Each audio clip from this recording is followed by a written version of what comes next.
Welcome back to the Iowa Senate and the start of the 2020 legislative session. A warm welcome to our returning senators and staff, and a special welcome to our new pages, clerks, staff, and news media. I hope you enjoyed being home in your districts during the interim. I'm fortunate that most of my family lives in Iowa, and we get to spend the holidays together. For Christmas this year, my mom wrapped up a few records from my sister Barb and my 1980s and 1970s record collection and gave them to my husband, who's an avid vinyl collector. One of them was a Mr. Rogers album. Well, the last episode of Mr. Rogers' Neighborhood aired in 2001, nearly 20 years ago.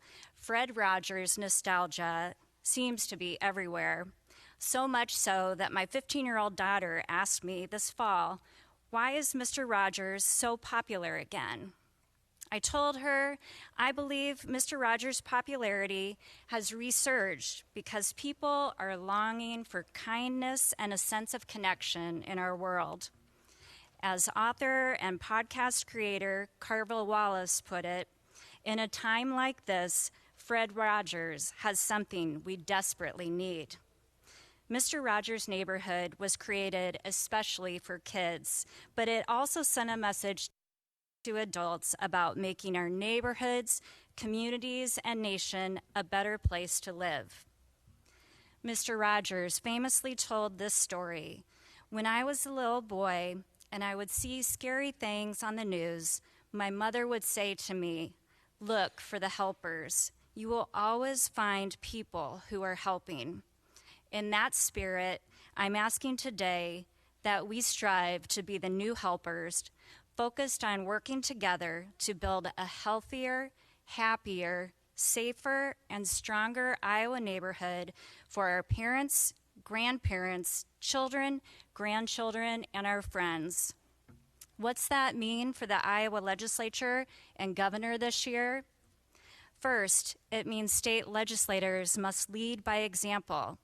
It is time to start sending a message that Iowa will once again be a friendly, inclusive state for everyone. Iowans shouldn't have to worry that their human and civil rights are on the line when the legislature is in session.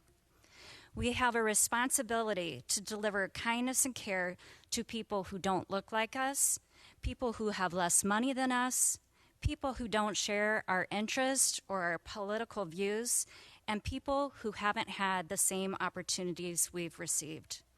As leaders, we can foster the idea that our state, our communities, and our neighborhoods are safe places where very diverse people can live together. We have great examples of Iowans who have delivered that message.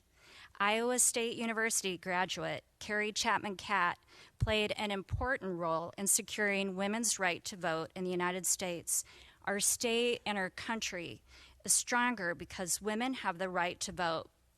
As we approach the 100th anniversary of the ratification of the 19th Amendment, let's push for policies that expand voting rights and advance women's rights. A native of Cresco, Iowa, Norman Borlaug, won the Nobel Peace Prize for a lifetime of work to feed a hungry world and to prevent famine and misery in Asia and Central America. His legacy was the inspiration for the Iowa-based World Food Prize, which recognizes the achievement of individuals who are improving the world food supply. This prize continues to make our world safer and brings some of the best and brightest young people to our neighborhood. Governor Bob Ray spread hope and kindness when he welcomed thousands of refugees from Southeast Asia in the 1970s. It was a humanitarian effort that made our state better. When Governor Ray died in 2018, here's how Iowa's beloved leader was remembered. He was a hero in our eyes because he had the courage and the commitment to do what he felt was truly honorable and the right thing to do to save thousands of lives. Today, Iowa neighborhoods are stronger because of the Southeast Asian refugees and other new Iowans. Senator Tom Harkin, used the power of public office to advance the rights of Americans with disabilities. He's continuing that important work as a citizen now with the Harkin Institute, headquartered in Iowa. The grit and persistence of Peggy Whitson, the first woman to command the International Space Station, make her a role model for young women everywhere. Did you know that she applied to be an astronaut 10 times before getting selected? A native of Mount Ayr, Iowa, Whitson now holds the record for spending more time in outer space than any other American, 665 days. And the late Chief Justice Cady and the Iowa Supreme Court sent a positive signal to the world 10 years ago about the importance of equal protection under the law when it unanimously ruled in favor of marriage equality in the Varnum decision. The decision continued Iowa's long tradition as a leader for equality. We have a chance this year in the Iowa legislature to send positive signals to our children that we want them to stay in Iowa after graduation. We can build safe, caring, and vibrant neighborhoods for all people of all ages by working together to get the job done. So what's the neighborhood look like? It has friendly workplaces. Iowans deserve policies that will help them win at work and at home, like paid family leave, equal pay for equal work, and access to safe, high-quality, affordable childcare in every community. While Iowa unemployment may be low, too many Iowans are still underpaid. Let's raise the minimum wage and end welfare practices that prop up low-wage employers who trap Iowans in chronic poverty. Let's ensure Iowans are safe on the job by restoring workers' rights and expanding protections against workplace discrimination and harassment. Let's make Iowa a safer place to have a baby for parents-to-be. Iowa's maternal health system is in crisis. We are expecting to see the 35th labor and delivery unit close in our state, and maternal mortality has more than doubled in the past 3 years. This is a crisis we can no longer ignore. We are just seeing the tip of the iceberg. Family planning also needs attention. The Reynolds administration recently released data that shows Iowa's new family planning program is failing, with an 85% decrease in participation and an increase in sexually transmitted infections since it began in 2017. Let's help Iowans get a second chance. This includes immediately restoring voting rights to Iowans leaving prison and returning to their communities, as well as ensuring people in prison get job training, education, and skills they need to re-enter society. And let's ignore the call by some to impose a poll tax on returning citizens who want to vote in the next election.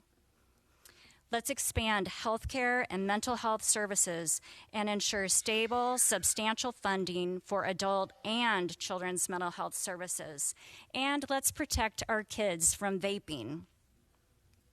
Let's pass meaningful medical cannabis laws that actually help Iowans with chronic pain and debilitating diseases. Governor Reynolds, thousands of Iowans are counting on you to provide direction so this can be one of the first issues we tackle this session. Let's protect human and civil rights. It is time to impose a ban on conversion fraud, a discredited and dangerous practice, and quit putting politicians in charge of the reproductive rights of women. Discrimination deserves no place in the Iowa Constitution. Let's improve democracy by restoring checks and balances in government, privatizing oversight of senior programs, relying on the federal government to investigate crime in our DHS facilities, blocking amendments from being debated, backroom deals, and ignoring calls for government oversight to meet are all unacceptable measures. President Schneider, Leader Whitver, Iowans deserve clean government. And speaking of clean, let's clean up Iowa's water and increase cultural and recreational opportunities, especially in our small towns and rural areas. Instead of more closed-door meetings, let's invite everyone to the table to talk about how best to clean up Iowa's water. Let's get Iowa's economy working for everyone.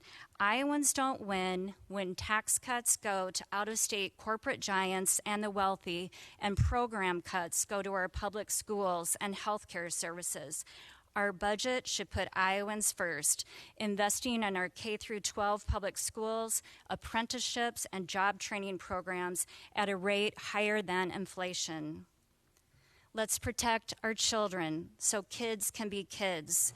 Iowa should not be a safe place for sexual predators. Let's pass meaningful legislation to remove Iowa's criminal and civil statute of limitations and give adult survivors a chance to seek justice. Let's also give Attorney General Miller expanded powers to go after sexual predators and organizations that cover up the crime. Let's redouble our efforts to expand the rights of residents of manufactured homes.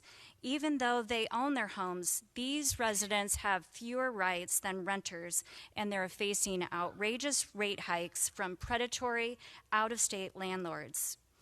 As Fred Rogers once said, "If you look for the helpers, you'll know there's hope." Let's put the power of kindness to work in this place to help our children, our grandchildren, and all Iowans see that the Iowa legislature is comprised of helpers who are working to make our state a welcoming and friendly neighborhood once again. Thank you.